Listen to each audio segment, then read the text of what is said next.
Trabajo, trabajo, trabajo y apenas me quedan energías para nada más. Necesito un cambio en mi vida. Quiero desarrollarme profesionalmente. Quiero cambiar el mundo, pero no lo veo posible. Sí es posible. Eso es economía social y solidaria.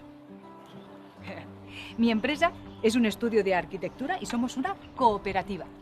Pero una cooperativa es una empresa. Sí, una cooperativa es una empresa en la que las trabajadoras tomamos juntas las decisiones.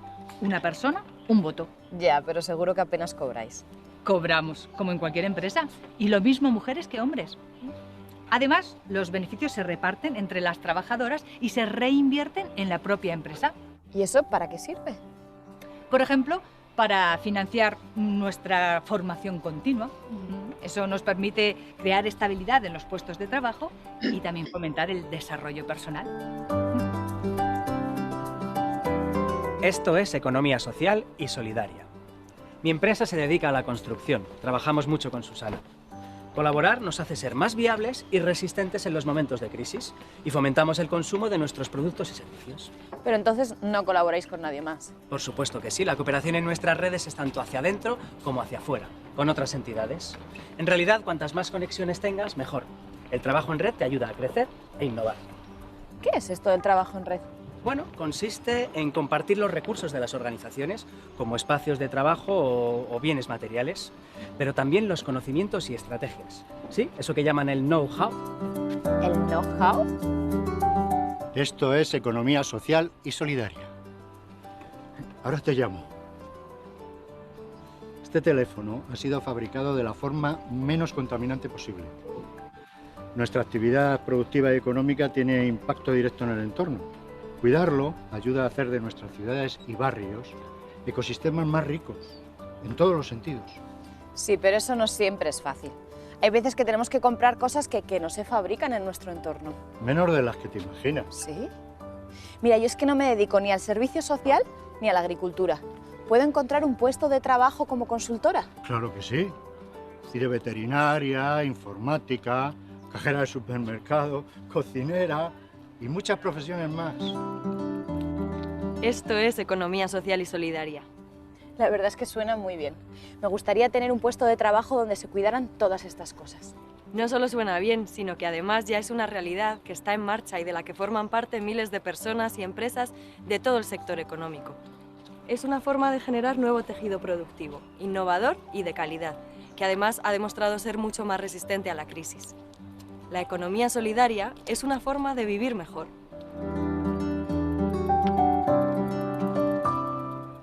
Yo también quiero ser economía social y solidaria.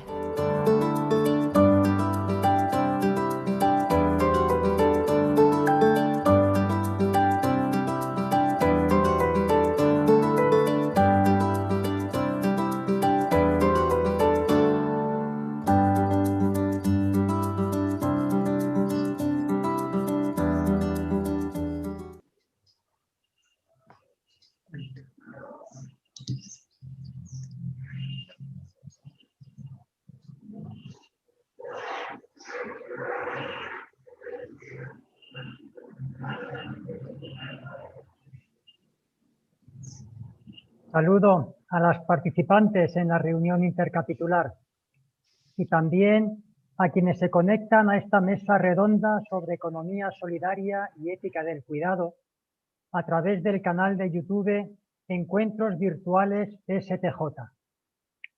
Mi nombre es José y les saludo desde España. Y para contextualizar esta mesa redonda, recordamos que el último capítulo general de la Compañía de Santa Teresa de Jesús invitó a impulsar una ecología integral sustentada en la espiritualidad teresiana, que genere una nueva manera de situarnos, un nuevo estilo de vida, una educación para la transformación social y una economía solidaria. Esta reunión intercapitular que tiene lugar en este mes de noviembre, dentro del lema Reimaginar el cuidado, se propone reimaginar la economía, ¿Cómo podemos recrear nuestro modo de gestionar la economía en nuestras obras, comunidades y provincias, de manera que sea más solidaria y ponga en el centro a las personas, el medio ambiente y el desarrollo sostenible, teniendo en cuenta además la situación de pandemia que estamos viviendo? Para ello contamos con la presencia de 3 personas a quienes hemos pedido iluminación. Pedro José Gómez es profesor de Economía en Madrid, España, y hablará desde una visión global de la economía en el momento actual. Yuk Torkal es monje y hombre de ciencia y hablará desde la perspectiva de la vida religiosa, la experiencia de conversión ecológica en su monasterio y la opción por una economía acorde con esta experiencia. Iracema Cruz, del movimiento de los focolares, nos habla desde Río de Janeiro, en Brasil, y aporta una visión latinoamericana, a la vez que una experiencia en la economía de comunión y en la gestión en la economía en un movimiento internacional. A los 3 les hemos planteado las mismas preguntas. Primera, ¿qué características de esta economía solidaria crees que pueden orientar la vida y la organización económica de la compañía en estos momentos? Segunda, ¿por dónde comenzar a dar pasos concretos en nuestras comunidades y en nuestras obras apostólicas? Y tercera, teniendo en cuenta las perspectivas económicas mundiales en estos tiempos de pandemia y en la post-pandemia, ¿cómo podemos orientar la economía de la congregación para dar respuesta a los retos de la crisis económica actual? Preguntas no fáciles y tampoco fáciles responderlas en 15 minutos cada uno. Una vez hablen nuestros 3 invitados, dejaremos la emisión en directo y pasaremos al coloquio con ellos para las participantes en la intercapitular. Sugerimos que a medida que vayan hablando los ponentes, vayan anotando sus preguntas. Estas preguntas se enviarán a través del formulario que ya conocen y en Roma serán recibidas, ordenadas y agrupadas para después presentar a los ponentes. De todas maneras, después de cada intervención dejaremos 1 minuto de silencio para poder estructurar estas preguntas. Y para no quitar ya más tiempo, empiezo presentando al primero de ellos. Pedro José Gómez Serrano es laico, casado, padre de 2 hijas y abuelo de una nieta. Vive en Madrid y es miembro de una comunidad cristiana laica comprometida en su parroquia y en su barrio. Es profesor y director de departamento en el área de Economía Internacional y Desarrollo de la Universidad Complutense de Madrid. Su docencia se centra en organización económica internacional, desigualdad y cooperación al desarrollo. Además de economía, ha estudiado teología y es autor de libros e incontables artículos sobre economía, consumo y crisis económica, siempre en relación con la fe y una manera cristiana de situarse en la vida.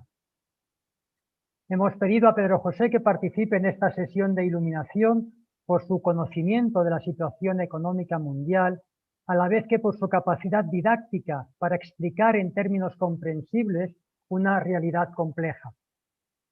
Si no estoy equivocado, Pedro José, nos dejarás a las 20:15 hora de España porque estás impartiendo un máster y justo te han puesto una sesión a esa hora, ¿verdad? Así que te aprovecharemos hasta esa hora. Tienes la palabra.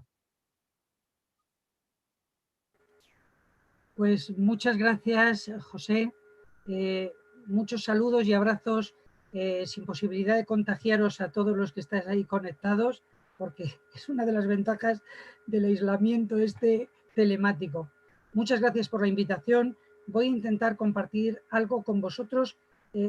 Lógicamente, de las preguntas que señala José Izaguirre, como contestar a todas en tan poco tiempo no tiene demasiado sentido, yo voy a centrarme más bien en la perspectiva de qué pasa en la economía mundial con la pandemia y cómo podemos situarnos como creyentes, como religiosas, como educadores, en fin, como lo que sea cada uno de vosotros. Y me expresaré de un modo necesariamente telegráfico y bueno, pues después en el rato de diálogo podremos profundizar. El punto de partida de una reflexión sobre la economía mundial es que desde hace varias décadas experimenta lo que podríamos llamar una globalización asimétrica. La globalización significa que han aumentado las relaciones de proximidad y de interdependencia, pero eso no se ha traducido en una realidad homogénea, sino en una realidad profundamente polarizada. Por lo tanto, estamos más próximos y más interconectados y eso al mismo tiempo nos hace más conscientes de la enorme desigualdad que la globalización ha generado. Ha generado muchas oportunidades, en algunos asuntos se han expandido y se han globalizado cosas buenas, pero en términos económicos y sociales lo que percibimos es el abismo que hay entre unos y otros. Como dice una amiga periodista, Araceli Caballero, no vivimos en la aldea global, como dicen algunos, o como, digamos, con esta imagen gráfica, sino que vivimos en el cortijo global. Ruego a los que sean de España que traduzcan a los que sean de fuera esta expresión de cortijo global. Bueno, en una aldea global, nosotros rápidamente pensamos en los pitufos o en Asterix y Obelix, es decir, un grupo de personas interconectadas que viven próximas, que viven en condiciones parecidas y que se ayudan mutuamente. Esta es la idea de aldea global. Desgraciadamente, ojalá hubiera una aldea global, pero hay un cortijo global. El cortijo es una estructura agrícola frecuente en Andalucía y en Extremadura, en la que alguien es propietario de gran cantidad de tierra y puede estar físicamente en el mismo lugar el señorito o el propietario, el capataz que lleva el negocio, los trabajadores ordinarios, los jornaleros eventuales y el que se mete y se cuela a torear novillos y no tiene presupuesto para empezar sus aficiones. Entonces pueden estar en el mismo sitio, pero hay un abismo social y económico entre ellos.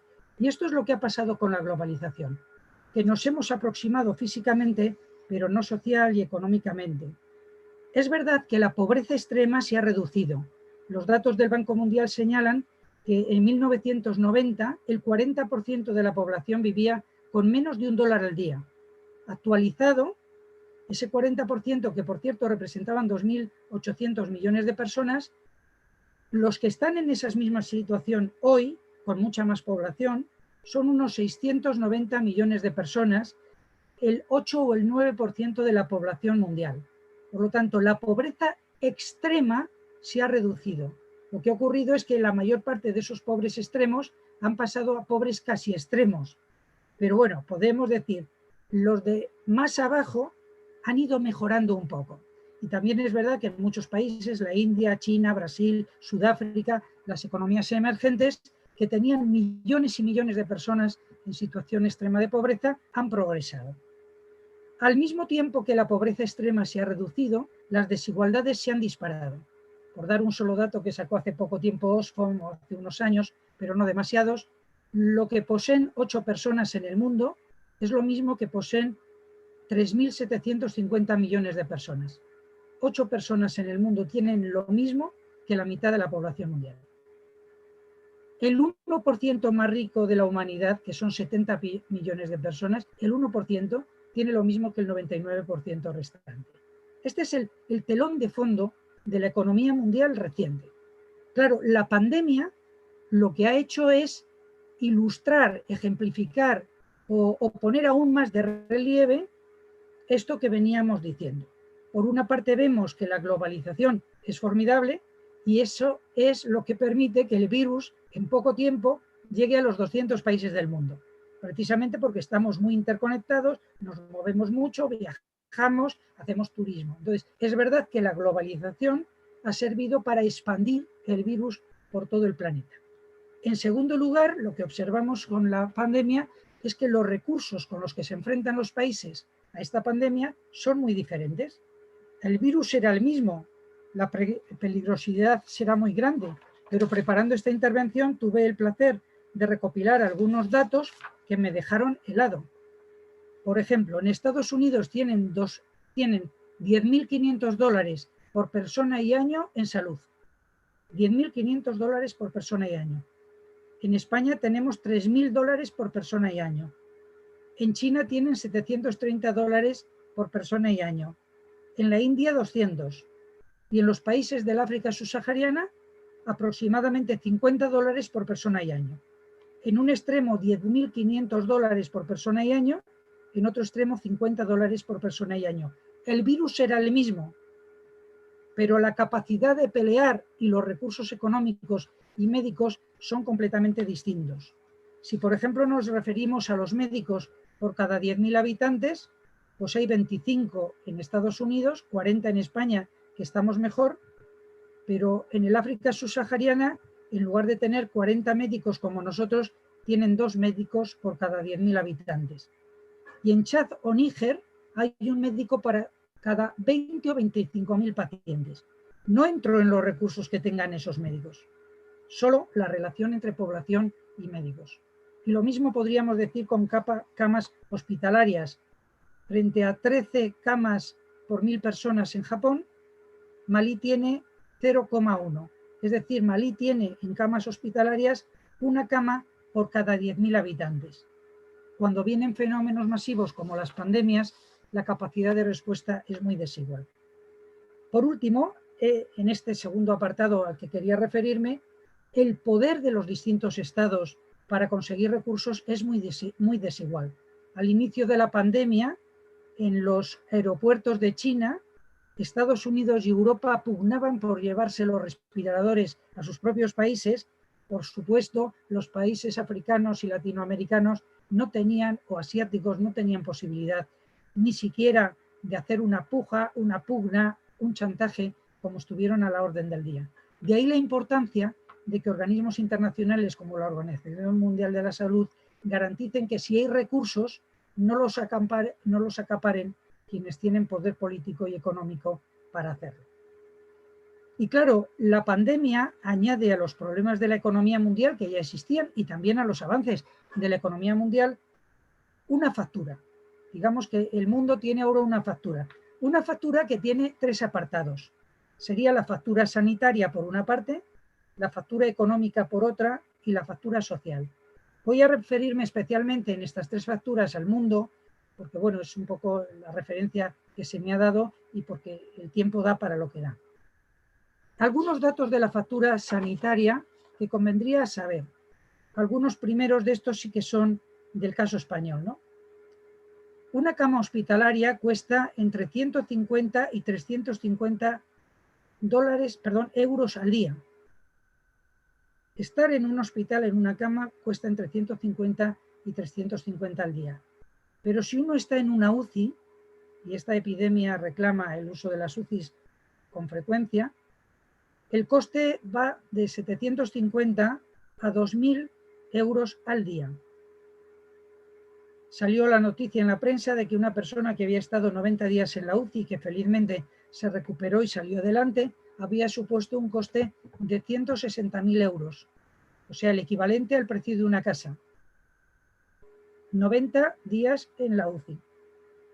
Lo que cuesta poner en marcha una vacuna es aproximadamente 25.000 millones de dólares y normalmente tardan muchos años, hasta cerca de 10 en consolidarse.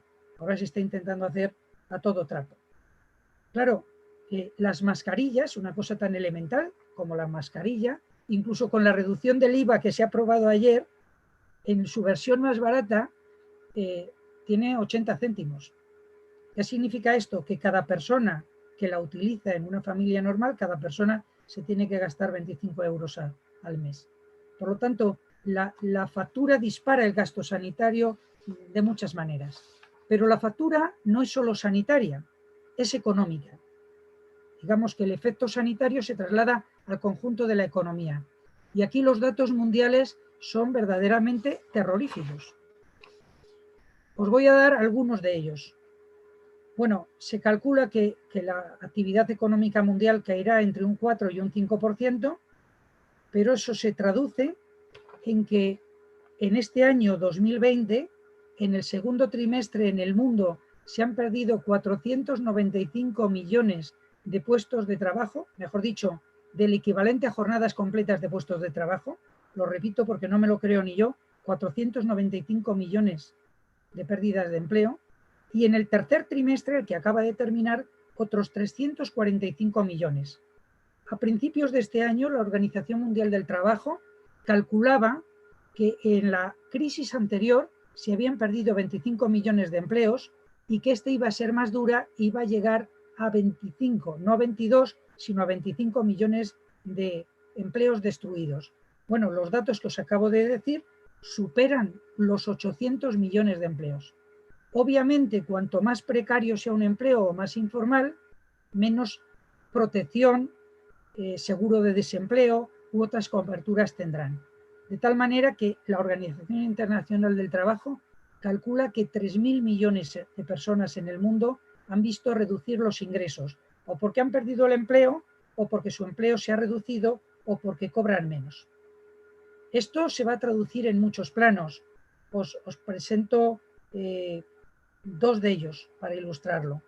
Por ejemplo, la caída de las remesas, que para muchos países del sur es fundamental, lo que los emigrantes de sus países envían a sus familias, ha caído probablemente ya un 20% y supone una reducción de más de 100.000 millones de euros. Para hacernos una idea, el recorte de las remesas es un poquito menos que toda la ayuda al desarrollo que dan los países donantes. Por lo tanto, estamos hablando de repercusiones múltiples en el empleo, en los ingresos, en las remesas. Claro, muchísimas actividades han cerrado y no solo nos afectan a nosotros. Es verdad que España es la segunda potencia mundial turística, pero hay muchos países del sur que tienen que vivir también de la llegada de turistas. Este bloqueo del turismo afecta a todo el mundo. Y por último, y naturalmente, la factura sanitaria va unida a la económica y llega a la factura social. Bueno, tampoco el tiempo permite enrollarse mucho más. Solo os doy un dato. Os decía antes que los que vivían con $1 al día habían ido reduciendo su participación en la población mundial porque aunque poco habían ido mejorando. El último informe del Banco Mundial, el último, señala que esos pobres de vivir con $1 al día del año 90 y que ahora viven con unos $90, esos pobres van a aumentar este año entre 80 y 100 millones. Por primera vez en 30 años, los ultrapobres, en lugar de ir reduciendo su peso en el conjunto de la población, lo van a aumentar.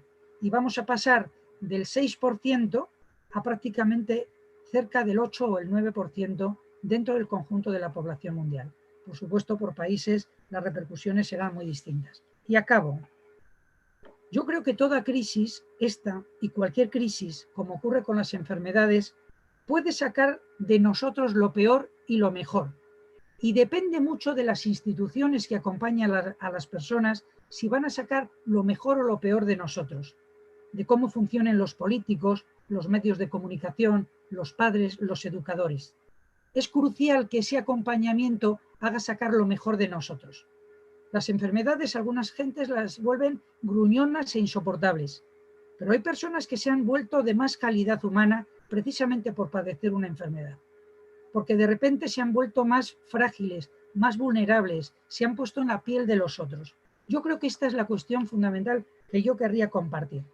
En la sociedad nuestra puede triunfar el nosotros primero y que al resto les parta un rayo, o el desentendimiento, no es que les parta un rayo, pero no quiero complicarme la vida con ellos, o por el contrario, puede surgir la actitud de implicación, de solidaridad, de entender que igual que le ha tocado al otro me podía tocar a mí, que al fin y al cabo todos somos vulnerables a los problemas que la pandemia ha puesto de relieve. El Papa Francisco lo expresa muy bien en la Laudato Si, que tanto habéis trabajado, cuando hablando del análisis de la realidad dice: el objetivo no es recoger información o saciar nuestra curiosidad, el objetivo es tomar dolorosa conciencia, atrevernos a convertir en sufrimiento personal lo que le pasa al mundo y así reconocer cuál es la contribución que cada uno puede aportar. Yo creo que esto es lo fundamental. Lo fundamental es crear esta actitud en la que yo vea que lo que le pasa al mundo me afecta a mí, para que yo sea parte de la solución y no parte del problema. Por eso, y dirigiéndome a una congregación religiosa, yo diría que es verdad que la gestión austera y solidaria de la economía es hoy, en una sociedad capitalista y consumista, un signo del reino. Segundo, que ni vuestra congregación ni las 400 que juntáramos van a resolver este problema. Por lo tanto, la Iglesia no tiene que situarse en clave de vamos a resolver nosotros el problema, sino vamos a realizar signos significativos que apunten a cómo entre toda la sociedad podemos resolver el problema. Digamos, ¿qué es lo que vamos a alentar más? Si el sálvese quien pueda, o este es un problema de todos, es un problema nuestro. Entonces, la gestión de vuestra economía, pues que sea sensata y solidaria, pero de ahí no se va a desprender la resolución de los problemas mundiales que requieren la cooperación de todos los actores internacionales. Pero hay una tarea fundamental que sí os compete, que es la de producir buena gente. Yo creo que la principal tarea política de la Iglesia es producir personas sensibles al bien común y sensibles a las víctimas, a los pobres, a los vulnerables. Si en vuestro entorno o en nuestro entorno somos capaces, ante la que está cayendo, de contribuir educativamente a producir gente de esta, estamos haciendo lo mejor que podríamos hacer. Y es algo que sí está en nuestras manos y no tanto resolver los 800 millones de parados que la pandemia acaba de generar. Y termino con las palabras de Bertolt Brecht, que a mí me encantan y que cada vez son más ciertas. Él, en uno de sus poemas, dice: o todos o ninguno, o todo o nada. Uno solo no puede salvarse.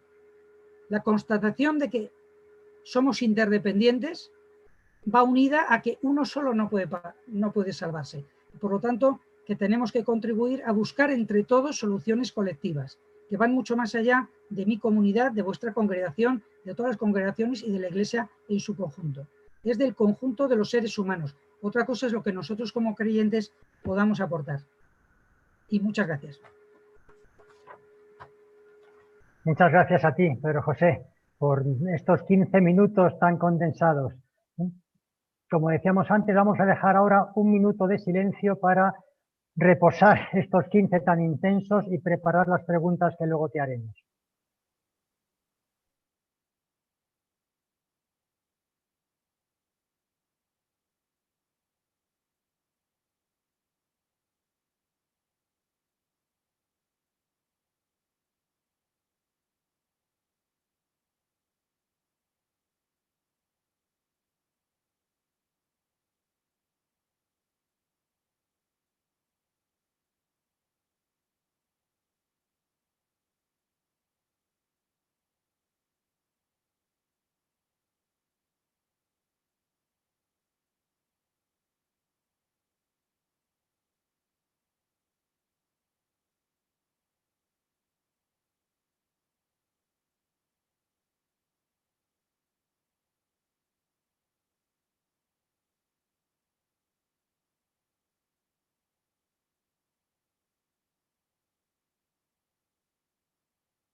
Podemos ir formulando ya las preguntas en el enlace que tenéis en el chat. Pasamos a presentar a Lluc Torcal Cirera, monje del monasterio cisterciense de Poblet, cerca de Tarragona y no lejos de Tortosa, cuna de la Compañía de Santa Teresa de Jesús. Ha sido prior de su monasterio hasta que en 2015 fue elegido procurador general de la Orden Cisterciense. Este cargo le hace vivir sobre todo en Roma y visitando monasterios por todo el mundo. De hecho, hoy está fuera de Roma visitando uno de ellos y te agradecemos, Lluc, que nos hayas abierto este hueco para estar aquí en esta mesa redonda. Él es licenciado en Ciencias Físicas y bachiller en Teología y doctor en Filosofía. Estamos, creo, ante un monje científico y me atrevo a decir que aquí el adjetivo científico tiene peso como el sustantivo monje. Como prior de su monasterio, ha impulsado un proceso de conversión ecológica antes incluso de que se publicara la encíclica Laudato Si, que ha puesto al monasterio de Poblet como un ejemplo real de sostenibilidad no solo para la vida religiosa. Hemos pedido a Lluc que participe en esta sesión de iluminación de la economía por su conocimiento de la vida sagrada la experiencia práctica de haber vivido un proceso de conversión ecológica y el conocimiento de la administración de una comunidad monástica. Tienes la palabra, Yuk. Buenas tardes, buenos días. Gracias por esta invitación. Casi no podría añadir muchas cosas a las que haya dicho don Pedro José, pero me toca hablar por 15 minutos y voy a aprovechar la oportunidad para incidir en algunas cosas que ya ha dicho la anterior ponencia, el anterior ponente, y darle quizá este matiz más comunitario, más religioso, que está a la base de una transformación posible de la sociedad. A mi modo de ver, para llegar a lo que sería una economía social y solidaria, como nos presentaba este vídeo inicial de la presentación, deberíamos apuntar sobre todo hacia una economía basada en la producción y contraria a cualquier tipo de especulación. Me parece que los datos que nos han presentado, decir que el 1% de la población contiene toda la riqueza del otro 98%, es porque hay una especulación existente en este 1% enorme que quita los recursos de ese 98% de población que se queda sin ellos. ¿Qué entiendo yo por especulación? Entiendo sobre todo por un enriquecimiento desproporcionado en relación a los talentos que se usan para producir una determinada realidad, ya sea un producto, digamos, tangible como un servicio. Evidentemente, una economía social y solidaria no puede basarse en esa desproporción. Estamos hablando ciertamente de una economía y, por lo tanto, de un coste en relación a lo que uno pone a la sociedad como servicio, como talentos, como capacidad productiva, y eso tiene naturalmente un coste, tiene que ser evaluado, tiene que ser valorado, pero no tiene que ser supervalorado ni desproporcionado. Y esto es lo que crea, a mi modo de ver, la especulación tanto a nivel de productos como a nivel de servicios. El enriquecimiento desproporcionado es lo que es contrario, a mi modo de ver, a esa economía que sea social y solidaria. Porque la base de una economía tiene que ser la creatividad. Cómo imaginamos nosotros, con nuestras capacidades, aquello que puede ser necesario y útil al crecimiento personal de nuestros hermanos y de nuestras hermanas. En lugar de ser como imaginamos nosotros la forma de intentar, digamos, timar a mi hermano, a mi hermana y quitarle todo el dinero que tiene, una economía que sea social y solidaria tiene que ser precisamente esa capacidad conjunta, comunitaria, de imaginarnos aquello que es útil a nuestros hermanos, a nuestras hermanas. Esto es un poco la base de la vida monástica, sobre todo benedictina, de intentar, a través de los talentos comunitarios, establecer aquello que es bueno para todos y ayudarse con los propios talentos a llegar a esos objetivos. Estaría, pues, a la base de esta transformación económica que fuera social y solidaria, el pensar un poco más el modo benedictino de gestionar las cosas. En este modo, en esta modalidad de pensar las cosas, evidentemente la relación con el medio ambiente es fundamental. Sabemos, y Laudato Si lo pone, digamos, lo subraya de forma evidente para quien quiera leerlo, que los recursos materiales, los recursos físicos son finitos y que esos recursos están a la base de cualquier actividad productiva. Pero si eso es cierto, y aquí es donde también quiero incidir en el tema educativo que ya ha propuesto don Pedro José, lo que no es finito, lo que es realmente infinito es la capacidad humana de transformación. El verdadero recurso infinito que tenemos en nuestras manos es nuestra inteligencia, nuestra creatividad, nuestra capacidad de establecer realidades nuevas, relaciones nuevas que sean sociales, que sean productivas, pero que siempre sean de una forma creativa, que eso no tiene ningún límite. Ese recurso infinito es lo que tenemos que cuidar más. Y aquí es donde una congregación que se dedica a la educación, precisamente, como se ha dicho ya, pero quiero incidir porque me parece muy importante, trabajar en los recursos infinitos de cada niño, de cada niña, de cada joven que venga a vuestras escuelas, potenciar esos recursos, hacerle amar la inteligencia, la capacidad de pensar, de reflexionar, de ser críticos. Todo eso es el mejor aporte que una congregación religiosa que se dedica a la educación puede hacer al mejoramiento de la economía mundial, al mejoramiento, digámoslo mejor así, de la vida humana en este planeta y al mejoramiento de la salud misma del planeta. Una orientación educativa que evidentemente tenga en cuenta la integralidad de la persona, el conocimiento integral de todo lo que nos dignifica como persona, y en ello hay también todo el mundo de las relaciones con el medio ambiente. Si estamos hablando de una crisis producida por la pandemia, uno se debería preguntar por qué esa pandemia ha tenido, digamos, la implantación rápida y veloz que ha tenido precisamente desde su nacimiento en China, ¿no? Una razón, evidentemente, es la globalización en la que vivimos, pero otra es la poca salud ecológica del planeta. Si hubiera zonas donde no hubiera contaminación, la salud ambiental fuera mejor, seguramente la resistencia al virus hubiera sido mejor. Se están haciendo ya estudios de cómo ese virus ha nacido precisamente por la falta de salud ecológica de nuestro planeta.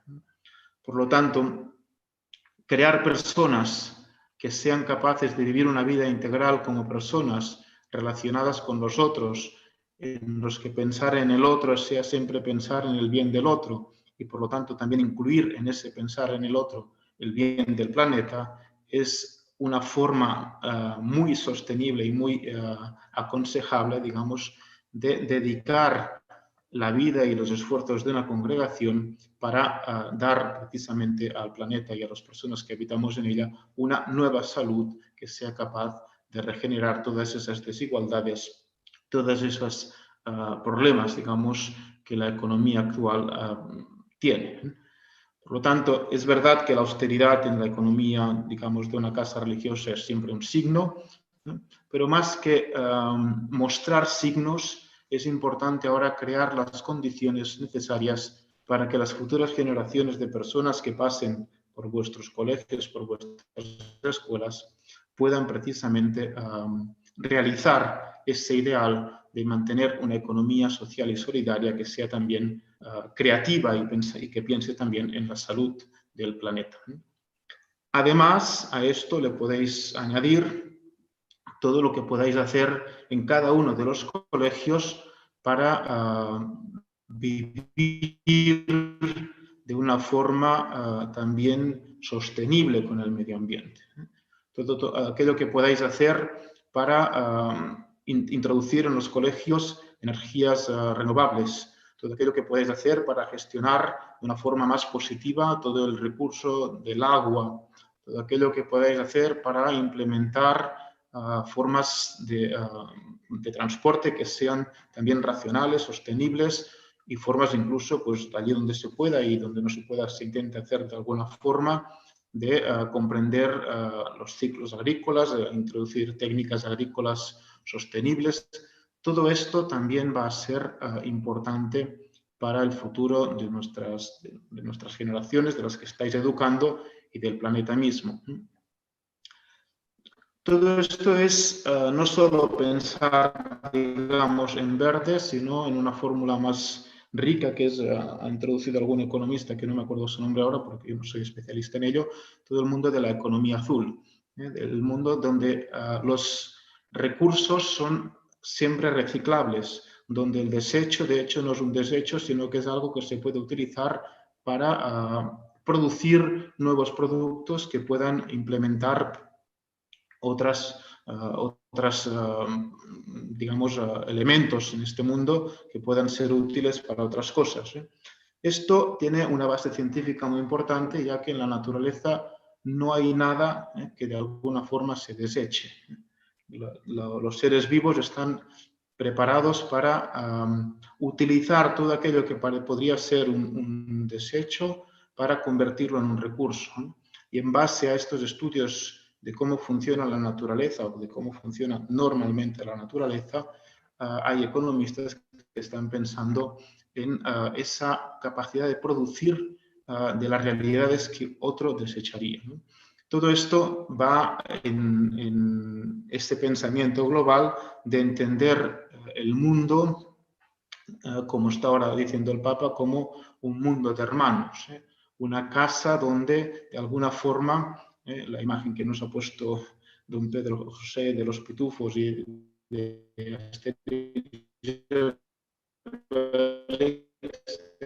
yo la cambiaría como un monasterio. Esas imágenes sí que hay la voluntad de coordinar, digamos, todas las voluntades de los monjes hacia un bien común y que todos vayamos hacia ese bien. Entonces, la idea que el Papa también subraya muchísimo en Laudato Si del bien común, inculcar esa idea desde pequeños en las escuelas y en los colegios es esencial para que este bien se llegue de una forma, digamos, natural.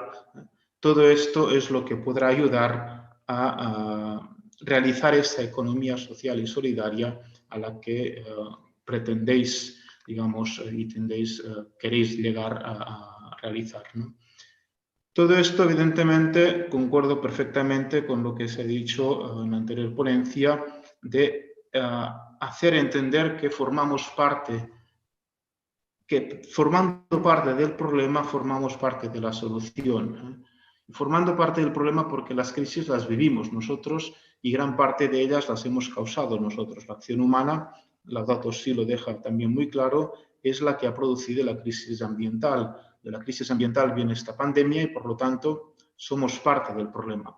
Pero precisamente por esa capacidad infinita que tenemos como seres humanos de pensar, también podemos ser parte y deberíamos ser parte de la solución. Esa idea que también se ha indicado en la ponencia anterior de ponerse aparte, decir, bueno, eso a mí no me afecta, no me toca, evidentemente es la idea egoísta y que no queremos, digamos, luchar contra ella. Educar para que en las escuelas y en nuestras vidas, empezando evidentemente por nosotros, esta realidad de formar parte también de la solución, de pensar en el otro, de sentirse tan frágil como los otros y vulnerables y de esta forma pertenecer, digamos, al mismo género humano y sentirse parte de ello, eso es formarte ya parte de la solución. Por lo tanto, todo lo que se puede hacer desde una congregación de carácter más educativo como la vuestra, o de alguna forma las congregaciones monásticas, el ejemplo que podamos dar a la sociedad, es incidir sobre todo, como ha repetido ya don Pedro José, en la educación, en el ejemplo, en las cosas, digamos, prácticas que creen esas condiciones necesarias que a mi modo de ver son las únicas que pueden incidir a lo largo en una mejora, en un cambiamiento real de nuestra forma de entender la economía social y solidaria. Y cosas concretas, pues la lista un poco la he hecho sí a grandes rasgos, pero incidir en todo lo que sean los vectores ambientales, en proponerse en cada comunidad hacer una reflexión junto a Laudato Si de qué es lo que en mi comunidad no ayuda a vivir una economía verde, una forma de buena relación con el medio ambiente, y también a nivel evidentemente educativo, qué es lo que podemos hacer para que en mi colegio haya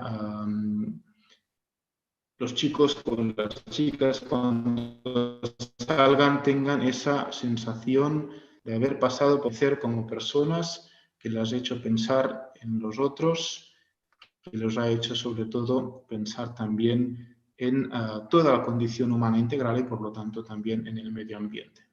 De forma que si tuviéramos que pasar otra crisis como la que estamos pasando, la ayuda de alguna forma fuera casi connatural al hacer humano. Me parece que estas serían también las orientaciones generales que se pueden decir en 15 minutos para dejar luego espacio al debate y si hay alguna pregunta concreta, pues intentar responderla en ese momento. Gracias por vuestra escucha, que ya sé que es un poco difícil hacerlo online, pero ahora por ahora es el recurso que nuestra inteligencia nos ha dotado. Muchas gracias a ti, Yuk, por abrirnos este hueco en tu tiempo y por esta muy buena síntesis de 15 minutos. Por cuestión de tiempo no vamos a dejar ahora el minuto de silencio. Tenéis el enlace para formular las preguntas a Yuk y mientras tanto voy presentando a Iracema Andrea Arantes da Cruz. Ella es brasileña, vive en Río de Janeiro, desde donde nos habla. Es licenciada y doctora en Ciencias de la Religión y bachiller en Comunicación Social con habilitación en Periodismo. Iracema es la coordinadora del movimiento de los focolares en el estado de Río de Janeiro y ha sido miembro de la Comisión Internacional de la Economía de Comunión. Tiene un gran conocimiento teórico y práctico de la economía de comunión surgida en el seno del movimiento de los focolares, tanto por su formación como por su experiencia de gestión económica en este movimiento internacional. Hemos pedido a Iracema que aporte su iluminación en esta mesa redonda por su visión latinoamericana y su experiencia en economía de comunión. Y aunque ella habla muy bien español, le hemos pedido que nos hable en portugués, su lengua natal y una de las lenguas de la compañía. Así que esperamos entenderte bien, Iracema. Gracias, José. Se passa algo, me lo dizem, que puedo também aclarar, está bem? Então, começo desejando uma boa tarde a todos e a todas. Inicio esta maravilhosa oportunidade que me foi dada de participar de alguma forma com vocês neste tão importante capítulo, agradecendo, realmente agradecendo. Procurei preparar-me também conhecendo um pouco da trajetória de vocês, para ser sincera, um conhecimento mínimo, mas suficiente para falar a vocês do lugar que eu ocupo, em sintonia com o lugar que vocês ocupam, colocando-me em diálogo com vocês. Como companhia, no último capítulo, vocês decidiram, entre outras coisas, aprofundar, adotar e vivenciar a ética do cuidado, fundamentando-se na Laudato Si. Pretendo tocar em vários pontos que vocês trataram no capítulo, mas de forma transversal, colocando ênfase na ética do cuidado. Farei isso a partir da experiência da economia de comunhão. Falar de economia de comunhão é uma tarefa complexa, pois a EDC, como nós sintetizamos, Economia de Comunhão EDC, é complexa porque ela é multidimensional. Para vocês terem uma ideia, aqui no Brasil, ela já foi estudada por 25 áreas do saber. A centelha que fez disparar este movimento foi o encontro de um carisma com o povo. O carisma de Chiara Lubich e o povo brasileiro. Eu imagino quantas maravilhas nascem também do encontro do carisma teresiano com o povo com quem vocês se relacionam, não é? A EDC nasceu aqui no Brasil em 1991, durante uma visita de Chiara aos membros do movimento dos focolares. Naquela ocasião, emergiu com força a desigualdade que caracteriza o nosso país. Muitas vezes a gente se perguntou, mas por que a economia de comunhão nasceu aqui, quando o movimento está no mundo inteiro? E a gente chegou a essa conclusão. Nasceu aqui porque no Brasil não falta riqueza, não falta recurso, porém é um dos países mais desiguais do mundo. E a economia de comunhão nasce como uma resposta a essa desigualdade. Vocês podem perguntar, mas o que tudo isso tem a ver com economia? Atualmente, o que a comunhão tem a ver com economia? Porque a palavra comunhão é uma palavra nova dentro da economia. Não é muito utilizada, não é? O que tem a ver isso com a economia? Tudo. Atualmente, a economia funciona de maneira tal que produz, sim, muita riqueza, bem-estar, desenvolvimento, porém, não para todos, como bem disse Pedro José anteriormente, não é? Antes de tudo, este é um problema ontológico, sociológico e, como diz Papa Francisco, antropológico. Quem somos? Como vivemos? Quem é o outro com quem me relaciono? Qual é a lógica que articula as relações humanas na sociedade? Como nos relacionamos com o mundo material e com o transcendente?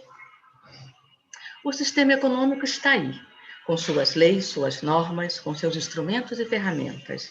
O contrato, o dinheiro, que no início tinha a função de simbolizar o valor das mercadorias e dos serviços prestados, que atualmente converteu-se também ele em mercadoria. Temos os bens de produção, o capital, o conhecimento, que se tornou um valioso bem de produção. Temos também o espaço físico, ou não, onde acontecem as transações comerciais e econômicas, o mercado real e o mercado financeiro. Basicamente, podemos dizer que no centro da atividade econômica está o interesse individual, ou seja, o individualismo que reflete uma visão de mundo, uma visão de homem e de mulher, bem como uma visão da sociedade. Este princípio básico está se radicalizando e entrando em outras esferas da vida. Fundamenta a busca dos interesses pessoais, muitas vezes em detrimento do bem comum. O importante é que eu ganhe, que eu consiga, que eu me realize, que eu tenha trabalho, que eu seja amado. E o tu? E o nós? Em linhas de máxima, o tu e o nós adquirem valor quando e se favorecem ao eu. No centro da sociedade e da economia prevalece o eu, que também pode ser um eu coletivo, muito longe, porém, do eu comunitário. Diria que este eu coletivo do mercado pode ser um eu corporativo, que busca satisfazer os interesses de um determinado grupo, marcando as relações entre pessoas e organizações como relações instrumentais. Também a relação com o meio ambiente se tornou uma relação instrumental. Daí a importância de Papa Francisco com a sua visão de ecologia integral. Na contramão desta forma de vida, há muitas correntes que chamam a solidariedade, a cultura do nós. Um nós que não cancela o indivíduo, que foi uma conquista da modernidade, temos que valorizar isso também. Nem a individualidade. Um nós que coloca o indivíduo em relação com os demais de maneira totalmente diferente, potencializando a dimensão de pessoa de cada ser humano. O outro já não está reduzido a um instrumento para garantir meu bem-estar e pronto. Emergem a reciprocidade, a gratuidade, a solidariedade. Entre essas várias correntes, ao lado da economia social e solidária, está a economia de comunhão. Um dos principais fundamentos da economia de comunhão é a pessoa no centro de toda atividade econômica. Ainda que o lucro, o ganho monetário e financeiro, seja o objetivo a ser alcançado, pois trata-se de economia, não é o fim absoluto. A EDC busca o bem de cada um e o bem de todos ao mesmo tempo. Busca alcançar o bem comum. A EDC procura fazer com que, em uma relação econômica, seja possível satisfazer os interesses de todas as pessoas envolvidas na própria relação econômica. Quem vende, quem compra, os que produzem, os que prestam serviços, como também a comunidade local, na qual se realizam ações econômicas e a sociedade no seu conjunto. Outro pilar da EDC é que a atividade econômica, empresas, fábricas, comércio, além de produzir ganhos aos proprietários dos meios de produção do capital, deve também produzir bem social, bem comum, por meio de uma justa distribuição da riqueza e da salvaguarda dos ambientes social e natural. A EDC vai muito em sintonia ou recupera ou busca concretizar a função social da propriedade privada, Já João Paulo II dizia que sobre toda a propriedade privada grava uma hipoteca social.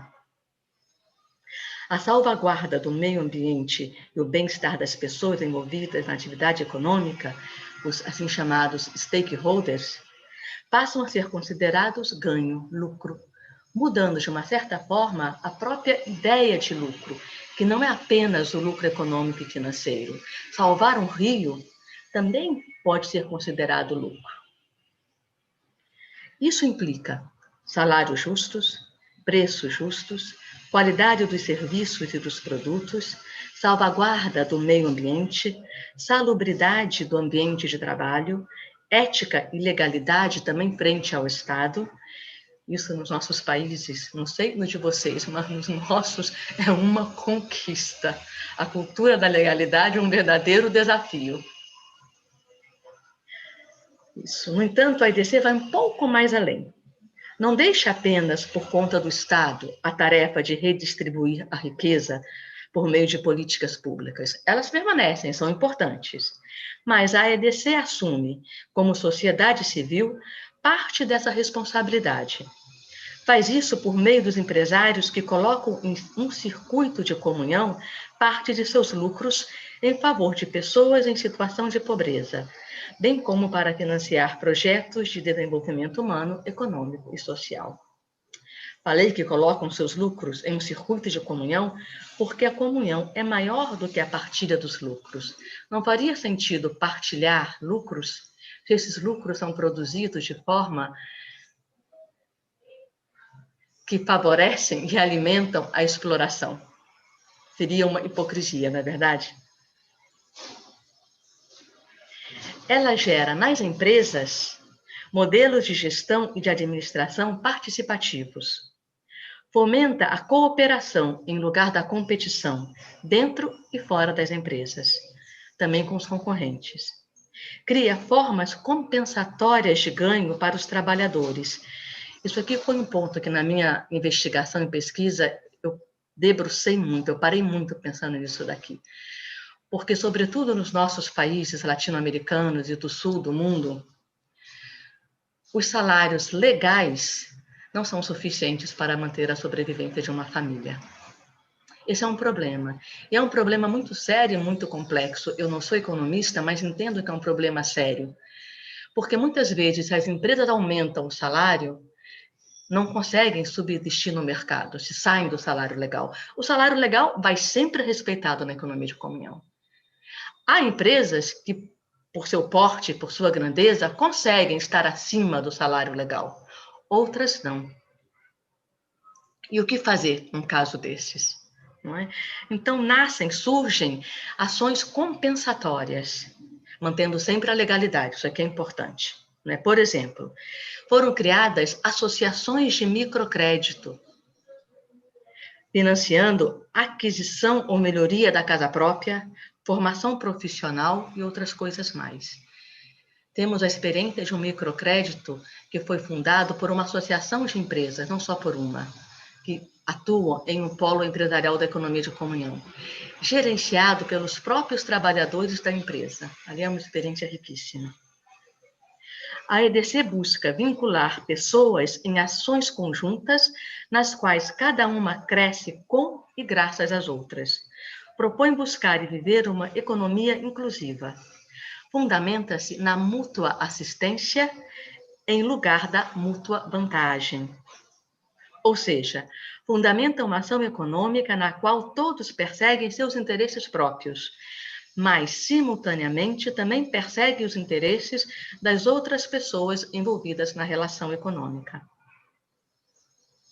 A atividade econômica pode ser entendida, como disse há pouco, como ação coletiva que busca o bem de todos, e ela é mediada por contratos, acordo entre as partes, superando a busca de vantagens puramente pessoais, que poderia ser alcançada em detrimento das vantagens dos outros. Ação coletiva na qual cada um dos participantes considera o que é bom, útil e vantajoso para todos. Este buscar o bem do outro chama a gratuidade, outro pilar da economia de comunhão. A gratuidade considera o dom inerente a toda relação, inclusive laboral, por exemplo. A gratuidade é o melhor antídoto a relações puramente instrumental. Porém, atenção. A gratuidade não pode se converter em ferramenta de utilidade, instrumentalismo e exploração. Por exemplo, um empresário, um diretor, um gerente, não pode deixar-se cair da armadilha da gratuidade para aproveitar-se dos seus trabalhadores, por exemplo, justificando horas extras não remuneradas. Do mesmo modo, um empregado não pode utilizar-se da gratuidade e não cumprir suas funções e seu trabalho com responsabilidade.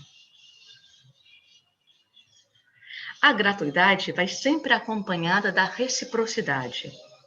De fato, Chiara, que é a fundadora da EDC, diz que o amor que parte do amante na direção do amado é importante e sempre gratuito. Está na base da comunhão, porém ainda não é comunhão. A comunhão irrompe quando o amor se torna recíproco. A comunhão pode ser entendida como relação de amor recíproco, de dom recíproco, inclusive dentro da economia e nas relações de mercado. A comunhão contém e transcende a solidariedade. A solidariedade também pensa no bem do outro. Ela é fantástica e deve sempre permanecer. Porém, a comunhão confere à solidariedade caráter universal, evitando que ela permaneça restrita a um grupo específico. Por exemplo, sou solidário com os migrantes, mas não com os indígenas. Sou solidário com os pobres, mas não com os ricos. Sou solidário apenas com os habitantes do meu bairro ou de meu país, etc. Podemos viver a comunhão com todos, gerando a reciprocidade do dom também na economia. A comunhão é universal. É também concreta. O outro, a humanidade, é reconhecida em cada pessoa que se encontra ao meu lado no momento presente. O comprador, o empregado, o fornecedor, o chefe, o cliente, o concorrente. Todos os stakeholders, inclusive as pessoas que vivem no entorno da empresa. Giuseppe Argiolas, professor de administração e atual reitor do Instituto Universitário Sofia, no seu trabalho de pesquisa no livro El Valor de los Valores, define comunhão como ato de dar espaço ao outro e receber espaço no outro, compartilhando valores, motivações e ações, projetos, talentos, até experimentar uma livre pertença comum. Com sua concretude, a EDC gera cooperação, proximidade, também em relações que seriam impessoais, como diz um sociólogo, sem cara, sem rosto. De fato, no mercado, não seria necessário nos conhecer para executar uma ação econômica. Não preciso conhecer quem me atende em uma padaria para comprar pão. Mas também não posso estabelecer com ele uma relação meramente instrumental, o que o transforma em uma peça funcional para me dar o pão ou o transformaria em uma mercadoria, na perspectiva de mera mão de obra. Em vez disso, somos pessoas que se colocam em relação, um olhar, um reconhecimento, um agradecimento, uma gentileza, o respeito. Eu mesma trabalhei muitos anos em um noticiário e trabalhava no computador, eu e o computador, né? Falei, mas atrás desse artigo, desse computador, há pessoas que vão receber esse meu trabalho. É para elas que eu trabalho. Não conheço, não sei quem são, mas elas existem e com elas posso estabelecer uma relação pessoal, fazendo da melhor forma o meu trabalho. A EDC cria modelos de administração coletiva, com tomadas de decisões compartilhadas também entre empresários e empregados. A EDC está gerando padrões de comportamento, de atenção ao cliente, de modos de produção, como, por exemplo, preços de serviços de saúde diferenciados de acordo com a renda familiar. Processos de cobrança não punitivos e sim libertadores, que buscam também a recuperação dos devedores. Sistemas de seleção e admissão que buscam a promoção integral da pessoa, salvaguarda do meio ambiente. A EDC também busca a inclusão laboral de pessoas, entre aspas, não qualificadas ou em situação econômica vulnerável, diretamente assumindo-as em suas empresas ou promovendo formação profissional e ou criação de empresas por meio do seu programa de incubação. Mas também busca a inclusão de pessoas de forma indireta, por meio da partilha dos lucros e da formação de um fundo destinado a cobrir despesas emergenciais de saúde, de alimentação e de moradia, de pessoas que, por motivo de idade ou de saúde, já não têm condições de produzir e obter renda suficiente. Apoia também projetos de desenvolvimento humano e social. A EDC recoloca a amizade, filia e o ágape nas relações econômicas. Papa Bento XVI, em sua encíclica Deus é Amor, diz que com ágape o amor se torna cuidado do outro. A administração de uma empresa EDC se fundamenta no esquema das 7 dimensões da vida proposta pela espiritualidade da unidade de Chiara, sistematizadas de acordo com as cores do arco-íris. Chiara entendeu que o amor, quando se encarna na vida concreta das pessoas e da sociedade, se reflete em 7 dimensões, que, por sua vez, tendem ao infinito. Esta sistematização deu origem a linhas para a gestão de uma empresa de economia de comunhão. Vamos ver quais são estas dimensões e como se aplicam na vida de uma empresa. Tudo muito rápido, são flashes, só flashes, não é? O vermelho diz respeito à empresa em si, aos empresários e aos trabalhadores, a vida econômica da empresa.